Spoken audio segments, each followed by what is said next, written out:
भगवान शिव से विलग होकर अपने शरीर को भस्म किया, हिमालय के यहां जाकर के पार्वती जी के रूप में प्रकट हुए।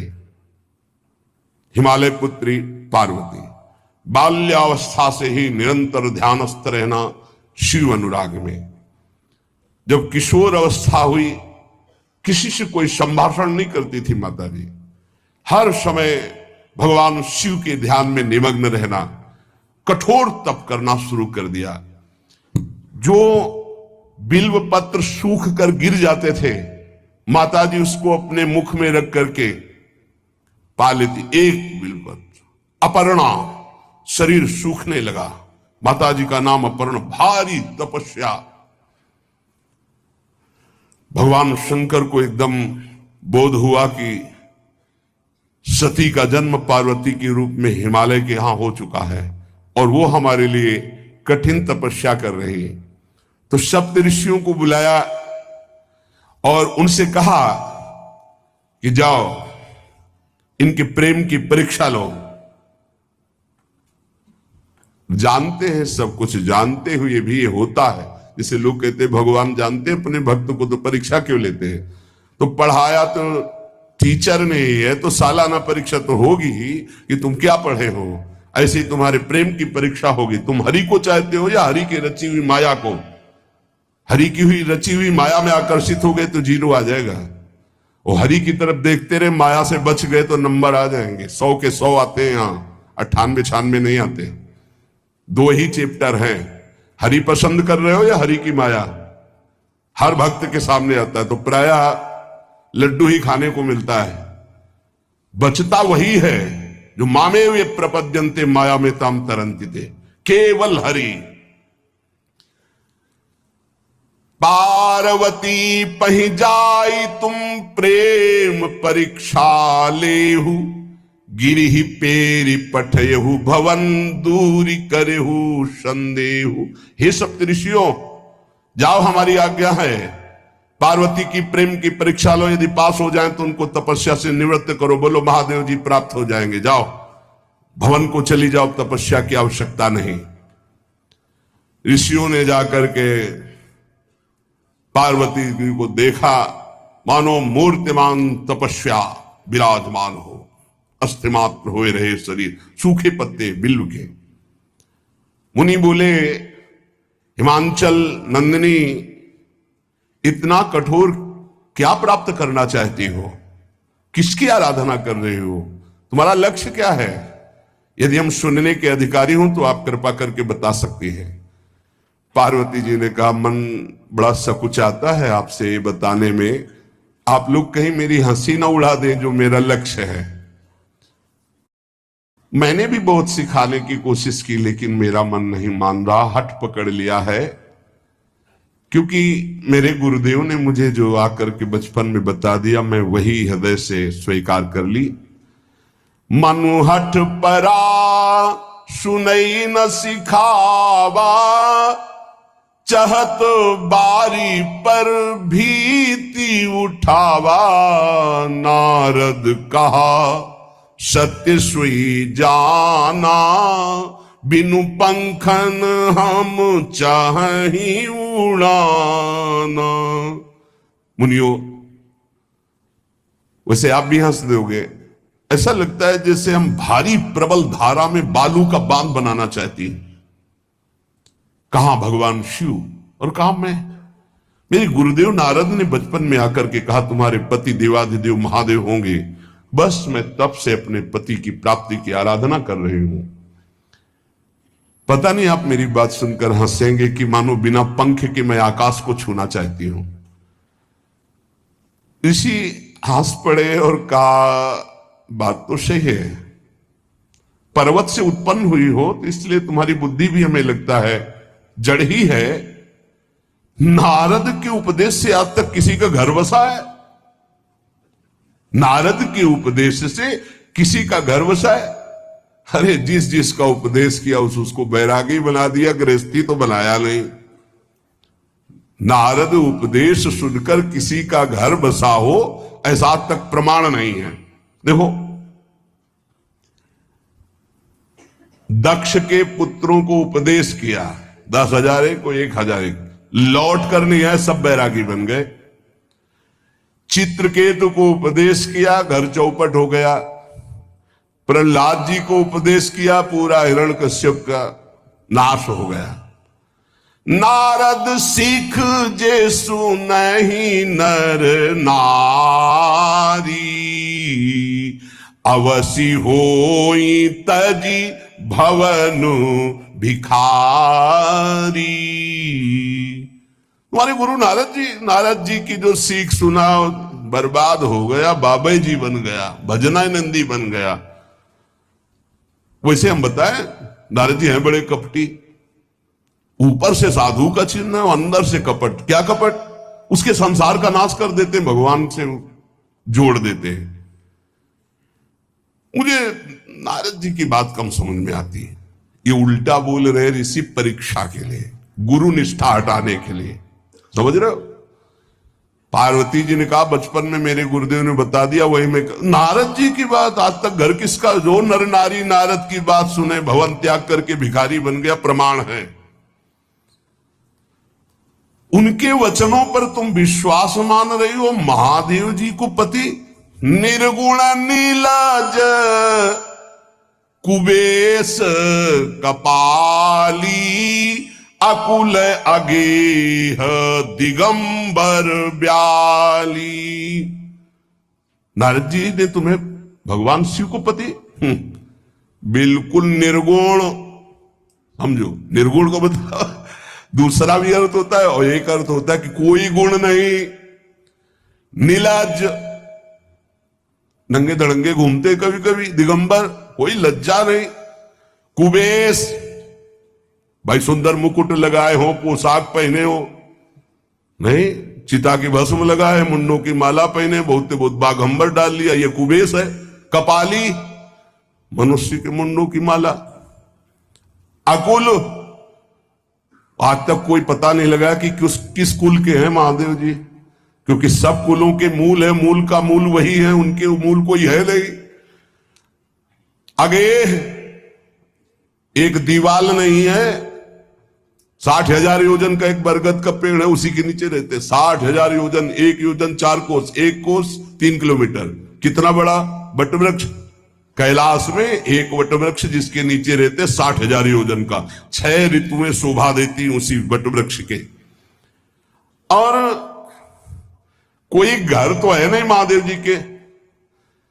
और आभूषण भूल मत करना, बड़े बड़े विषैले सांपों का आभूषण कोई सोना चांदी नहीं पहनते महादेव जी। हमें लगता है ऐसा दूल्हा के लिए ऐसा तप। नारद जी ने ठग लिया तुम्हें, पागल बना दिया तुम्हें। देवाधिदेव महादेव के सुनो, इन्हीं ने शिक्षा दी थी सती को। ऐसे बौरे पति मिले, आग में जाके शरीर भस्म करना पड़ा। इसलिए हम तुम्हें बता रहे हैं कि बहुत सुंदर दूल्हा हम देख के आए हैं। हम जान गए थे कि तुम तपस्या कर रही हो। हरि का नाम सुना? बैकुंठ में रहते, बहुत सुंदर हरि है। यदि उनका आप वर्ण कर ले तो सुखी हो जाएंगे। बैकुंठ राजधानी, अब आभूषण उनके क्या कहना, पार्षद सही। ऐसे शिव जो चिता की राख लगाते हैं, सांपों की माला पहनते, मुंडों की माला, सांप का जनेऊ, बाघंबर, हमें तो पसंद नहीं आए। और हमारी बात मान लो, ऐसे के पास स्त्रियां टिक नहीं सकती जिनके घर नहीं, आभूषण नहीं, धन नहीं, कोई भोग सामग्री नहीं, उदासीन, उनको किसी से मतलब नहीं। तो सुनो, हमारा विचार स्वीकार कर लो। अति सुंदर सुचि सुखद सुशीला, गावहि वेद जासु जस लीला, असबर तुम्हि मिलावब आनी। बहुत सुंदर त्रिभुवनपति, बड़े सुशील, गुणवान, जिनका यश वेद गाते गाते अघाते नहीं है, कोई दोष नहीं, सद्गुणों के समुद्र, लक्ष्मीपति वैकुंठाधिपति। तुम्हें कुछ नहीं करना, हां बोलो, वो आएंगे, गरुड़ पे बैठाल के ले जाएंगे, तपस्या करने की जरूरत नहीं। पार्वती जी बहुत हंसी, सुनति विहसी कहा वचन भगवान। अच्छा अच्छा अच्छा, आपने ठीक कहा कि पर्वत से हमारा प्रादुर्भाव हुआ है, इसलिए आपको यह भी पता होगा कि पर्वत बहुत हठीला होता है, जहां डटा है वहीं डटा रह सकता है। सुनो, पर्वत से सोना भी उत्पन्न होता है, जो आग में जलाने पर भी अपना तेज बढ़ाता है, घटाता नहीं। तुम मेरे गुरुदेव के प्रति ऐसा बोले कि वो जिसको उपदेश करते हुए उसका घर उजड़ जाता है, तो बसौ भवन उजरो नहीं डरो, पर नारद बचन न मैं परिहरऊं। अपने गुरुदेव के एक भी शब्द को मैं नहीं काट सकती, चाहे मेरा जीवन रहे या ना रहे। बसन हमारा और हमारा भवन, हमारा श्रृंगार, हमारा सर्वस्व, ये मिले या ना मिले, पर हमारे महादेव जी मुझे मिले। तुम आभूषणों की, वसन भूषण की बात कर रहे हो, ग्रह की बात कर रहे हो, पद की बात कर रहे हो।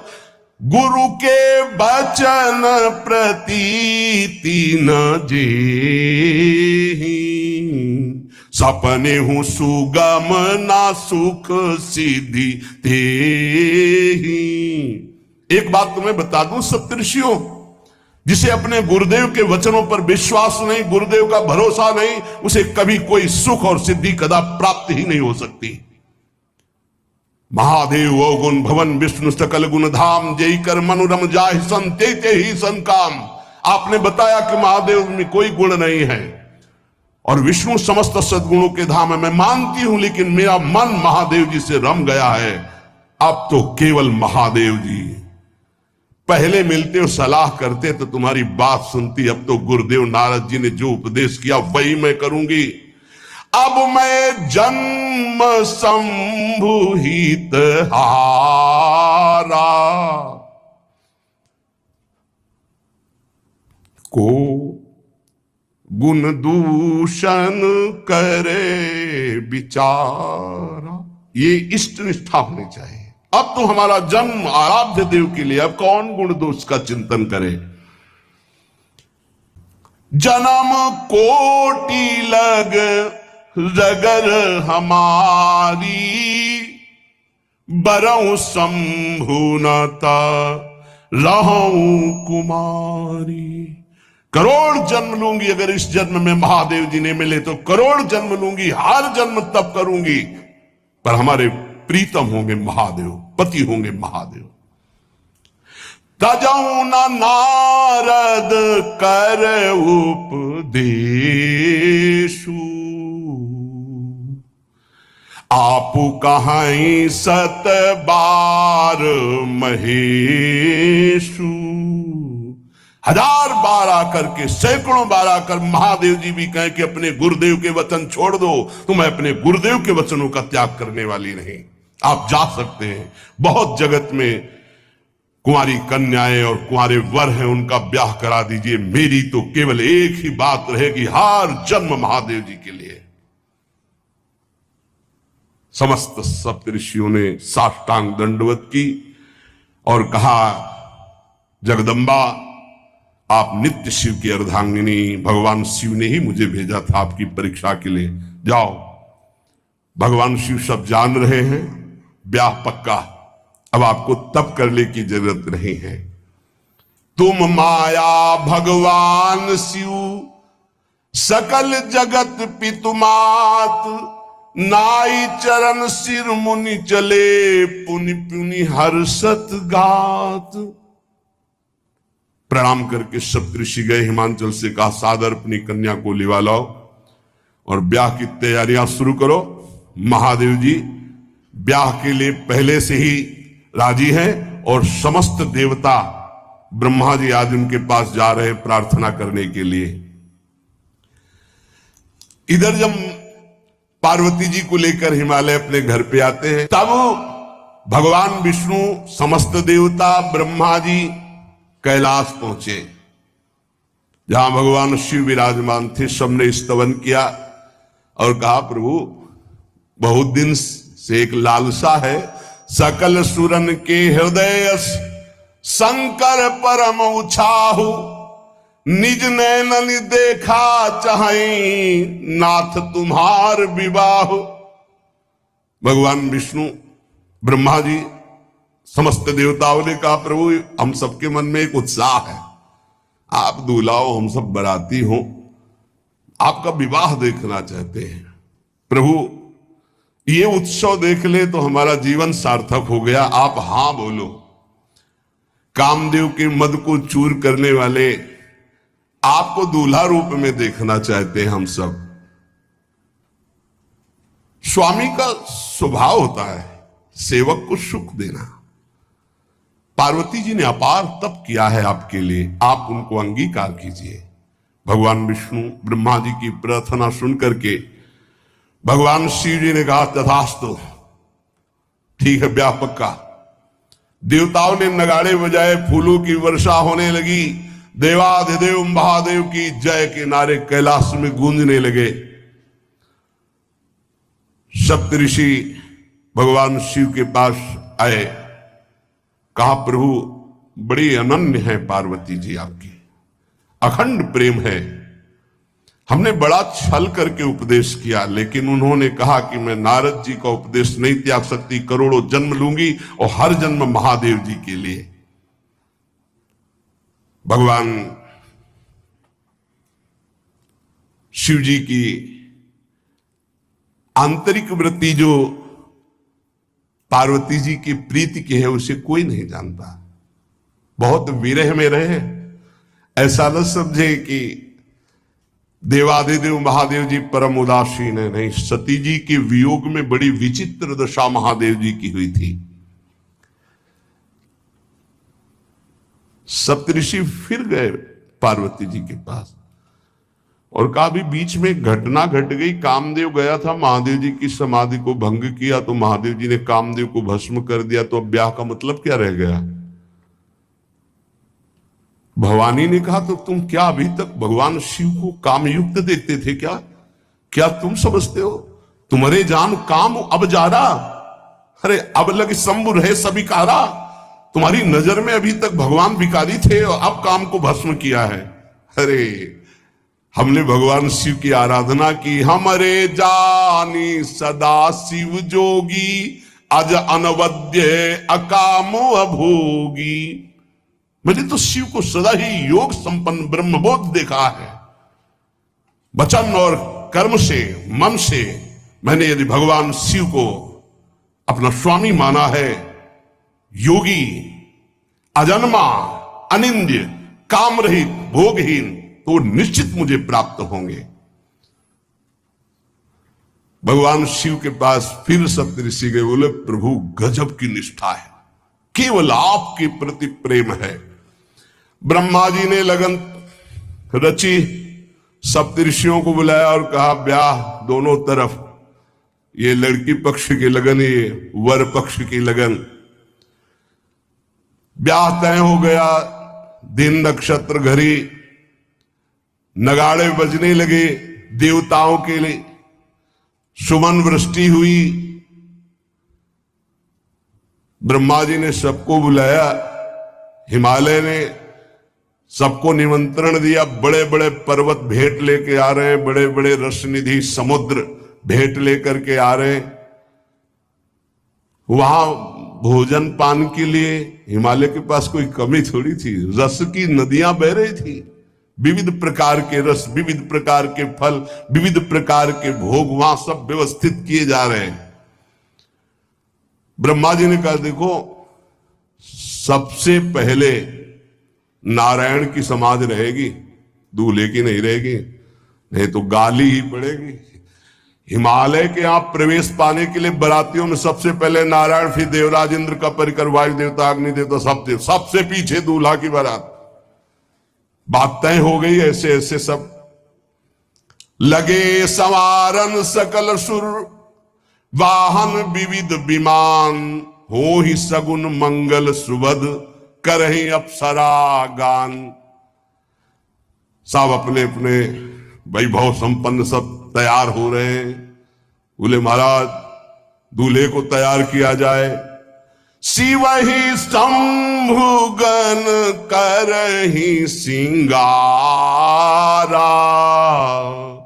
जटा मुकुट अहि मोर संवारा।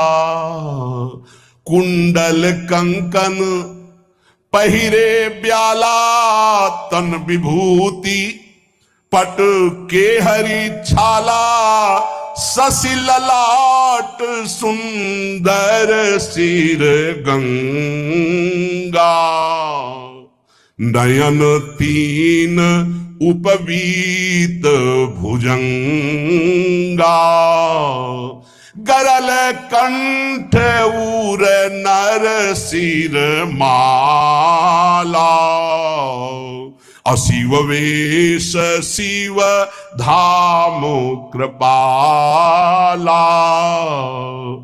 कर त्रिशूल अरु डमरु विराजा, चले बसा चढ़ी बाजहि बाजा। देखी शिवहि सुरत्रिय मुस्काही, बरलायक दुल्हनी जग नाही। दूल्हे की तैयारी हो रही भाई। चिता की भस्म, चिता की भस्म, जैसे पाउडर ले लिया पहले चिता की भस्म लगाई गई। अब जटाएं बांधी गई। जटा से त्रिभुवन को विनाश जब करना होता, जटा खोलकर जब तांडव करते हैं तो कोई नहीं बचता। जटा कटा संभ्रमम भ्रमण निलंप निर्झरी, बिलोलवी चिवल्लरी विराजमान मूर्धनि। धगत धगत धगत जो ललाट पट्ट पावके। तीसरा नेत्र मानव विश्व का विनाश करने के लिए उसे पटबंद किए हुए विशाल जटाएं। जटा का तो मुकुट सवाल आ गया। अब जटा बंधे का ऐसे सांप, ये मुकुट सांप। और कुंडल करिया और भूरी भी थी। हाँ, सोने चांदी के लिए डंक मार दे तो बेहोश हो जाओ ऐसे। पहिरे ब्याला, बाजूबंद छोटे फड़ वाले है। कोई पनिहा, कोई दुमहा ऐसे। और ऐसे जनेऊ वासुकी नाग, गले के माला भगवान का विभूत, ऐसा स्वरूप है। और शेर की छाल नीचे। शशि ललाट, द्वितीया का चंद्र, शशि ललाट, ये मुकुट द्वितीय का चंद्रमा। सुंदर सिर गंगा, भगवती गंगा। फवारे ले उठते जटा के बीच से गंगा जी। नयन तीन, माथे वाला बंद है, दो खुले हैं। उपवीत भुजंगा, जनेऊ वासुकी नाग। गरल कंठ, नीलकंठ विष यहां रोके हुए। और मुंडों की माला, हाथ में त्रिशूल, डमरू बंधा हुआ, नंदकेश्वर पे सवार। बोले ऐसे दूल्हा के लिए दुल्हन तो त्रिभुवन में नहीं मिलेगी। ऐसा दूल्हा दुल्हन का मिलेगी। अच्छा, दूल्हा सज गया। ब्रह्मा जी ने देखा, बोले महाराज आगे आपकी सवारी। नारायण भगवान उनके चतुर्भुज पार्षद, शोभा सुगंध सौरभ आगे गरुण पे सवार, पीछे हंस पे सवार ब्रह्मा जी अपना परिकर, देवराज इंद्र, भगवान विष्णु जी दूल्हे की तरफ देखे। बोले महाराज विष्णु कहा अस बिहस तब बोल सकल दिशराज। बिलग बिलग होई चलो सब निज निज सहित समाज। कोई भी दूल्हे के पास मत फटको, पीछे रहने दो, सब अलग अलग समाज चलो। नहीं पानी नहीं मिलेगा हिमालय के अगर आगे ये हुई तो। अब तो वर अनुहारी बरात न भाई, हंसी करहियो पर पुरजाई। नारायण ने कहा कि दूल्हा के अनुरूप ही हम सब बराती नहीं भैया, दूल्हा सबसे पीछे, सब बराती क्रम से पहले हम, फिर ब्रह्मा जी, फिर देवराज इंद्र, ऐसे सब। भगवान शिव ने कहा तुम अपने पार्षद सब लिए हो, तो हम बुलाते हैं। श्रृंगी निकाली, जे ही बजाया तो भगवान शिव के पार्षद आ गए। शिव अनुशासन सुनि सब आए, प्रभु पद जलज शीस तिन, जय हो महाराज की आज्ञा करो। अरे बोले विवाह हमारा बहुत दिलों से आओ। भुचप्पा जैसे देखो ना, अगिया बैताल। हाँ अब कैसे शिव के बराती हैं, जरा ये आगे पार्टी तो निकल गई बंदनी।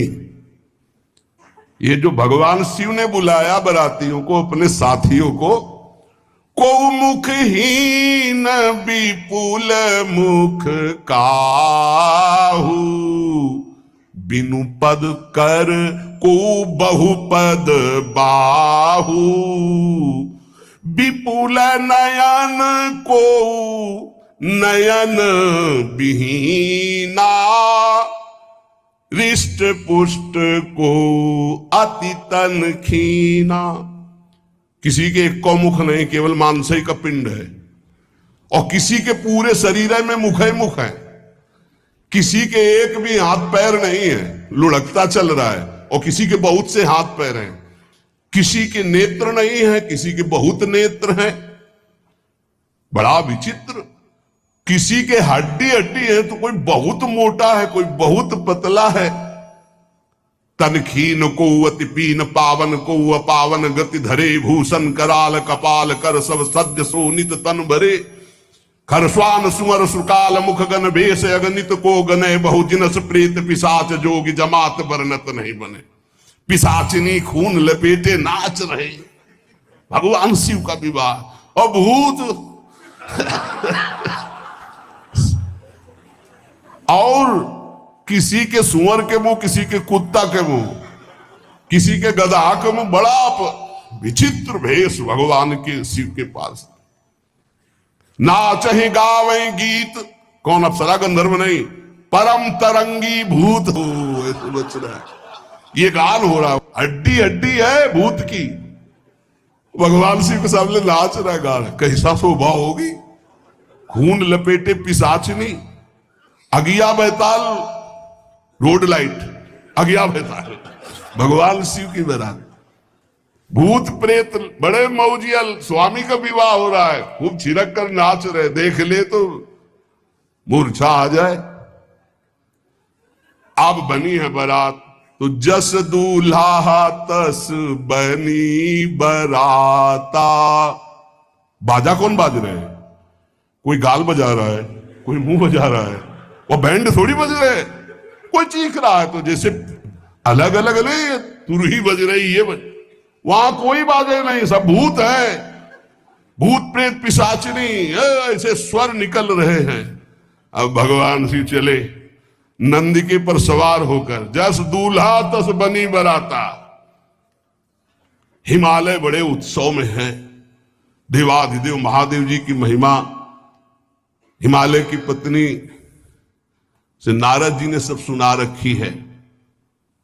अब तो जितने भी सुंदर सुंदर सब पदार्थ, सब व्यवस्थाएं, सब किए, हाथ जोड़े खड़े हैं।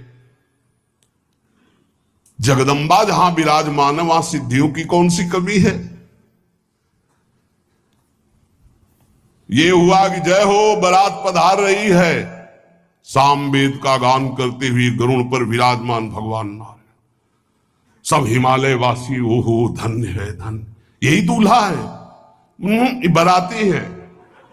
तो दूल्हा तो भी बहुत सुंदर हो गए, सब देख के लुभायमान हो गए, नारायण परिकर सब। पीछे देखा हंस पर सवार भगवान ब्रह्मा जी, चतुर्मुखो, वेद सब। दूल्हा पीछे, गांव के नगर के लोग है ना, ये दूल्हा, सयाने लोग कहते हैं दूल्हा, दूल्हा तो ये तो ब्रह्मा जी है, देवराज इंद्र, ये दूल्हा नहीं, बड़ी हिम्मत करके रुके कि शिव है।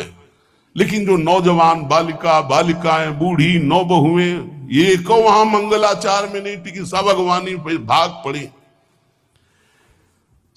धीरज धर करके बालक घर में पहुंचते, जवान पहुंचते, बहुएं, क्या क्या बात है, तुम लोग भयभीत क्यों हो गए, कोई घटना घटी क्या ब्याह में? कहीं काह कही जाई न बाता, ये जमकर धार की धो बरियाता। बारात है, यमराज की पूरी दिन आ गई है भैया। दूल्हा देखा कैसा, बोले बरु बौराह बस असवारा, ब्याल कपाल विभूषण छारा। देखा है दूल्हा, बरु बौराह, बावरा है, क्यों?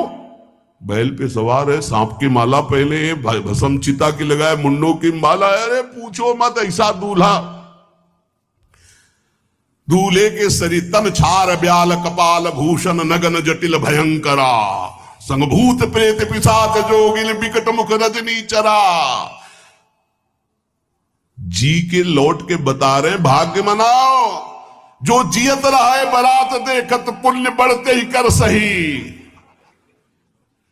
जिंदा लौट आए बड़े पुण्य समझो, जो बारात देख ले और जिंदा रह जाए, बड़े भाग्य तिनके।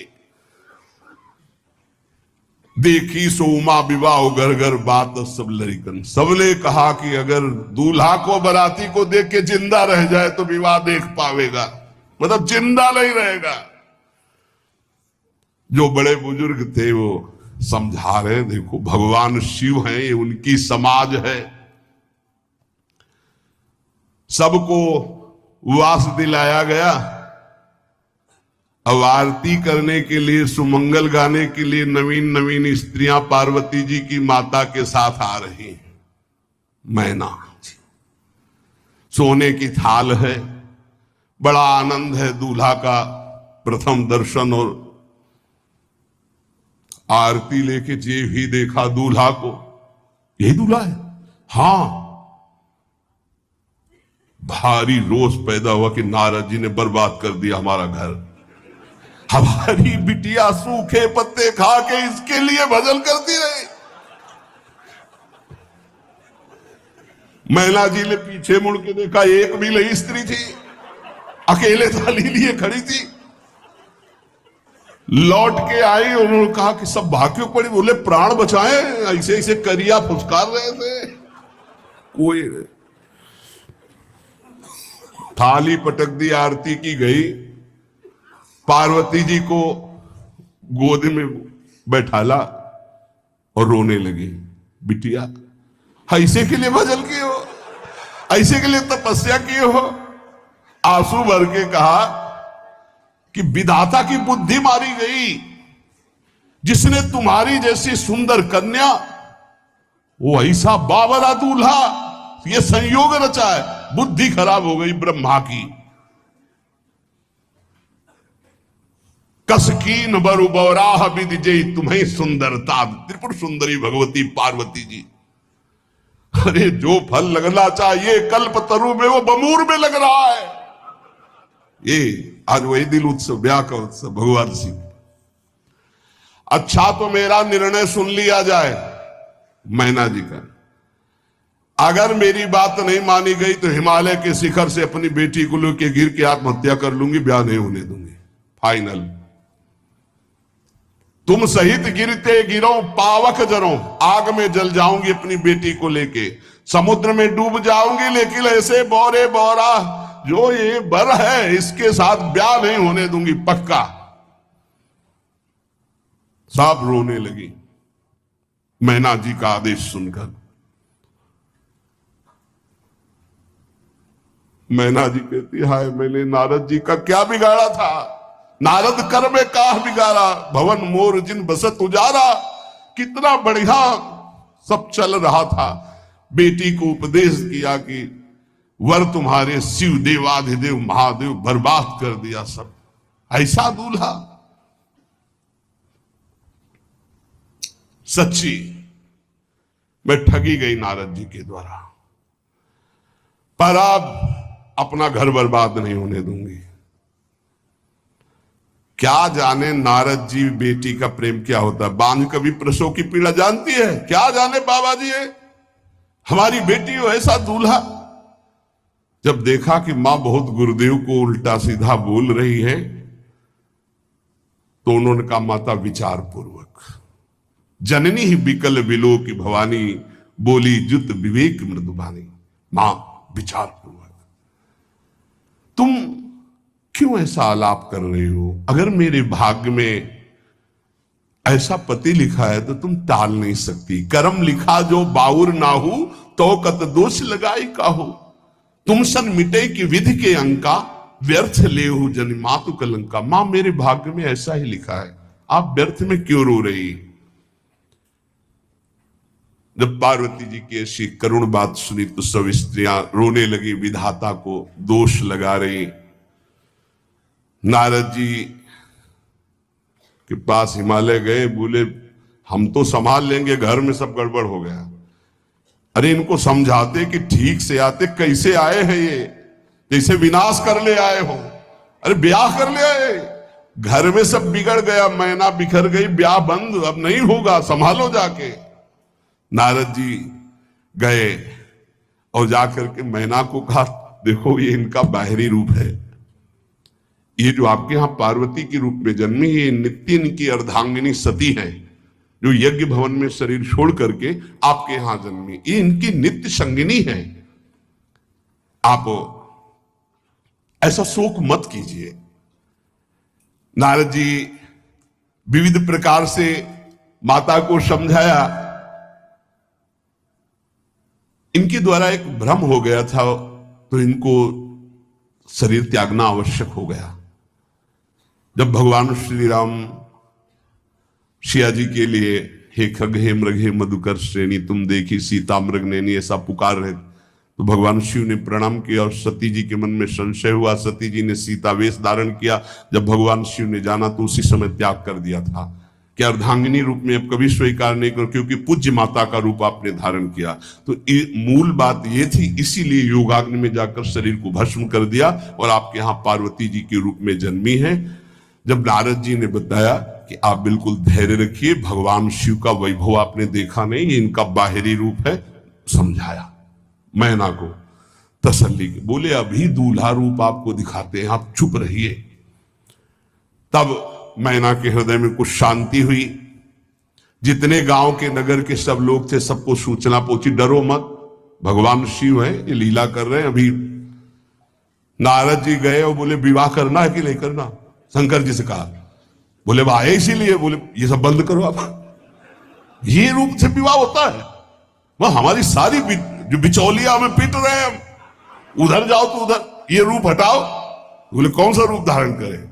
दूल्हा रूप धारण करो।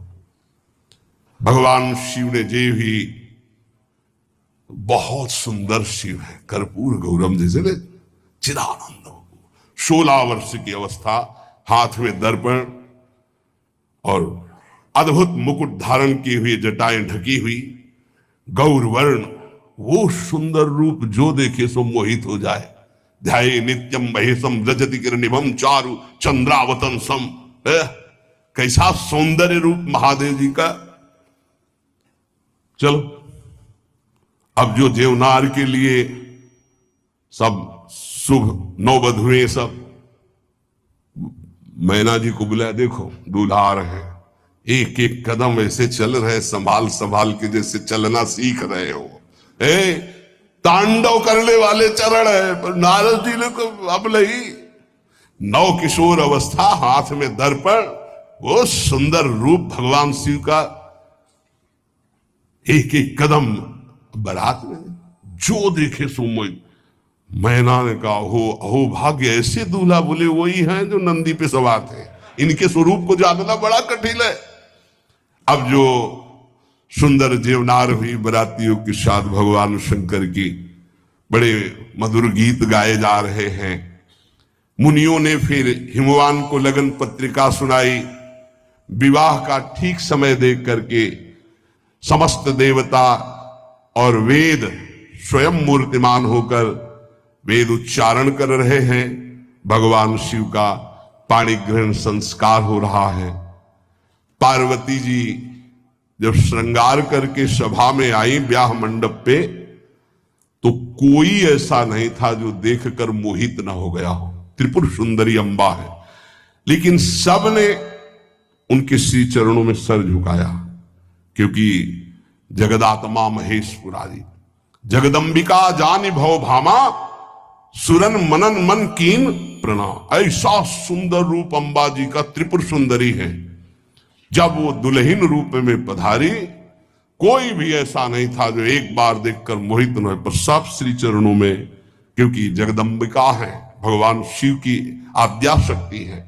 सुंदरता मर्जाद भवानी जाय न कोटि बदन बखानी। करोड़ों मुखों से यदि वर्णन हो तो इस समय जो पार्वती जी का सुंदर रूप है, नव किशोरी और दुल्हन रूप, पार्श्व में बैठे अत्यंत सुकुमार, कपूर और चांदी की तरह गौर वर्ण, एकदम तेजोमय, विशाल नेत्र, स्वर्ण आदि के आभूषण, कहीं कोई एक बिच्छू सर्प कुछ नहीं, बिल्कुल नव किशोर राजकुमार स्वरूप भगवान शिव। पार्वती का मन रूपी भौरा शिव जी के रूप को देखकर लुभायमान हो रहा है। आज्ञा भई ब्याह प्रारंभ हो। आश्चर्य की बात, गणेश जी का पूजन सबसे शुरू हुआ।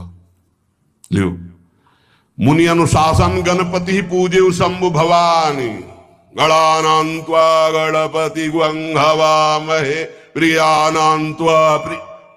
लियो, बोले गणेश जी और पार्वती जी के मतलब पुत्र का भावातल कि वो जो उट्टल लगा रही थी उसी से ये आदि गणेश है, ये आदि गणेश है।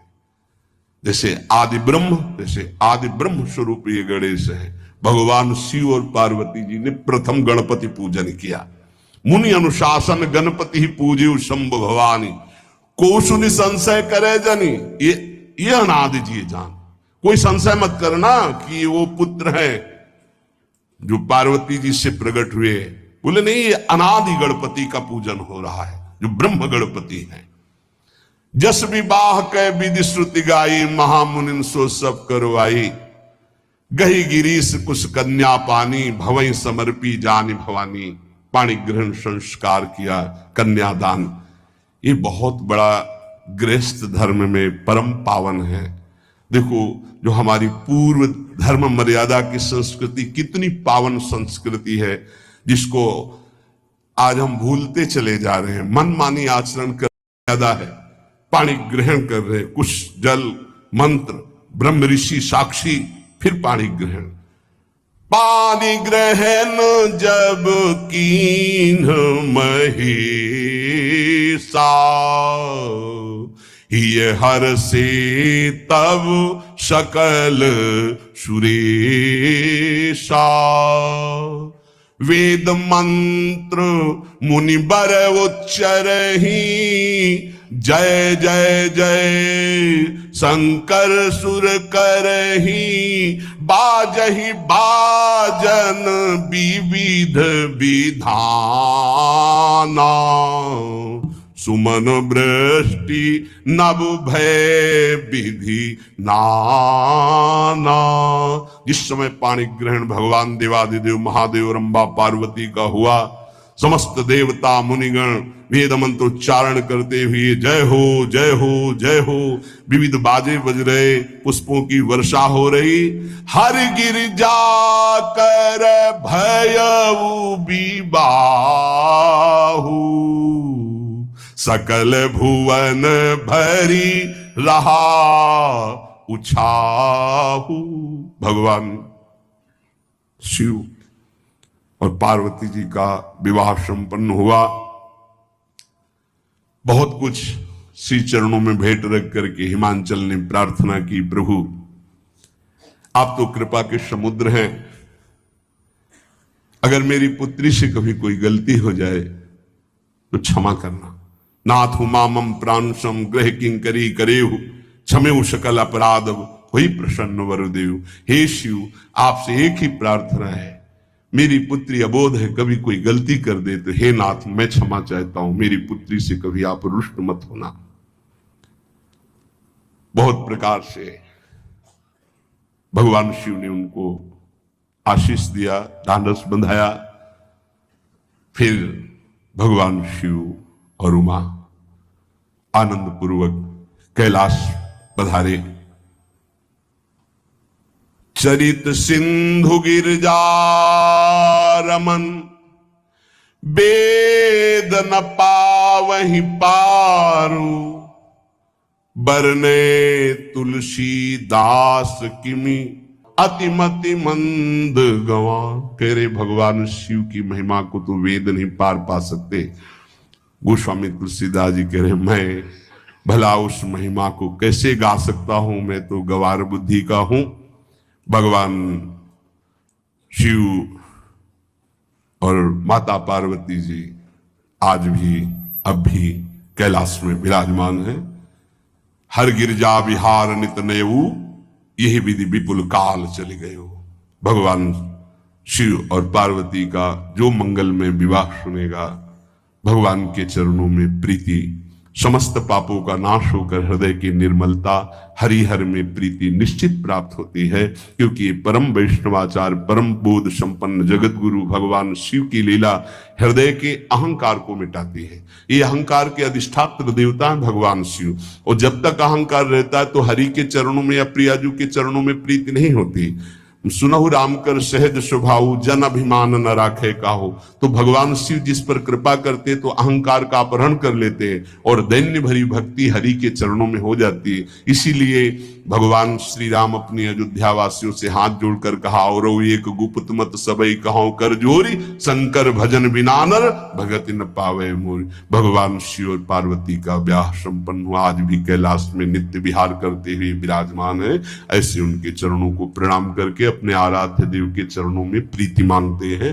नमः पार्वती पतये हार हार हार महादेव। जय जय श्री राम।